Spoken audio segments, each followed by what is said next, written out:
Da Vinci. He's a detective, homicide division.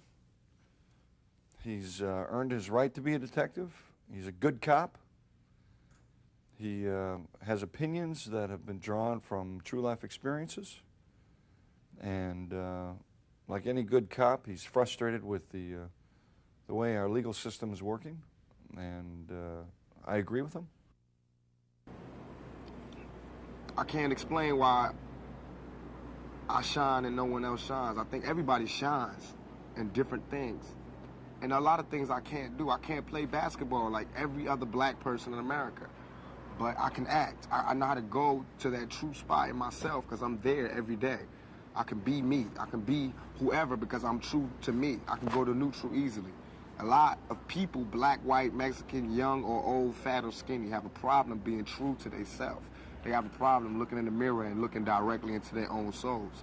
The reason I sell 6 million records, the reason I could go to jail and come out without a scratch, the reason I can walk around, the reason I am who I am today is because I can look directly into my face and find my soul. It's there. It's not sold. I didn't sell it. It's still within me. I still feel it. My heart is still connected to my body. So I could, any character, I'm going to bring that intensity, that truth, that honesty to it because I have to repay for that blessing from Black Jesus, from God. I have to pay for that by shining. If he give you the voltage and you waste it, that's the curse. He gave me the voltage, I'm a shine. It's not mine, it's from God, it's God. Not that it's so special that nobody got it, but all of our gifts and blessings and our strengths and our weaknesses come from God. Come from Black Jesus or whoever comes from within you, you know what I mean?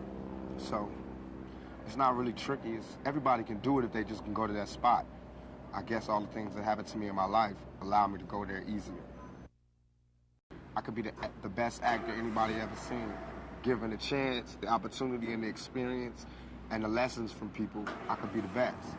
But right now, I don't even wish to be the best. I just want to be one of them. If you look at it from a stereotypical point of view, like how people say, you know, all your troubles with the law, how could you play a cop? Just from a stereotypical point of view, who could play a cop better? I've seen them in their evil when they think nobody's looking. I've seen the compassion. I've seen the anger. I've seen the jealousy. I've seen the fear. I've seen respect. And I've seen hate from cops more than anybody. You know what I mean? I've been there. I just got out of maximum penitentiary. I got arrested like 12 times last year. You know what I mean? Some my mistake, some destiny, some fate, and some unwarranted. You know what I mean? But for whatever reason, I got to see police more than I wanted to. So for that reason alone, I'm the perfect choice for the role. And the good part about it is that we get to show the human side of the cops doing what they do, because it is always my belief that cops are just a gang unto themselves, with the good and the bad. Just like I believe the gangbangers on the street got good and bad, like police officers do. They got stress and they got character flaws that come from their lifestyles. I did a song called Fortune and Fame. And it's like the hook goes, something we all adore. It's the one thing worth dying for. Nothing but pain, stuck in this game, searching for fortune and fame. Something we all adore. The one thing we dying for. Nothing but pain, stuck in this game, searching for fortune and fame. That's what I hear. It's so basic that we all want to be famous and noticed and watched, and we all want money and riches, and we all want the finest out of life, from the most heartless gangbanger to the most virtuous police officer.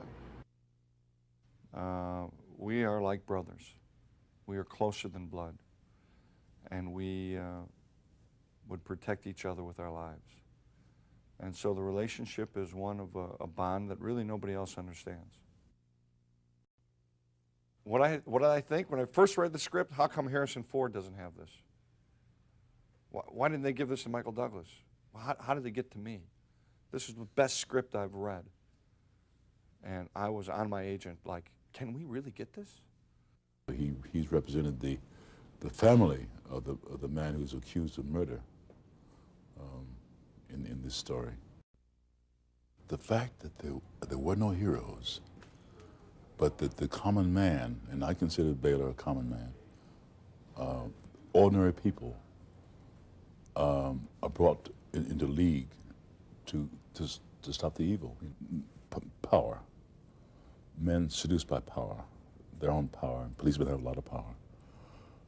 Here's a case, put it simply, two cops, very effective cops. As a team, they're very, very super effective.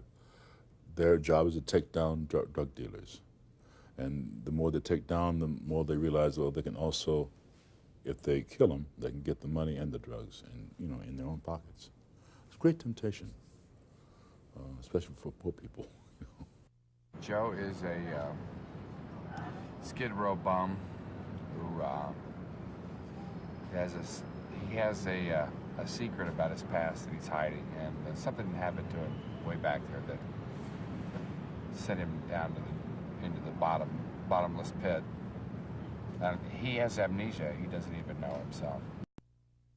Well, everybody in this film is not what they appear to be. And I think that's like life, too. Life is not what it appears to be. And this is such a great story, and it's very unpredictable and funny in its own way. For me, Cynthia had an edge to her. She had an edge, she had a street thing, she had something that I had never played before, and that's why I liked her.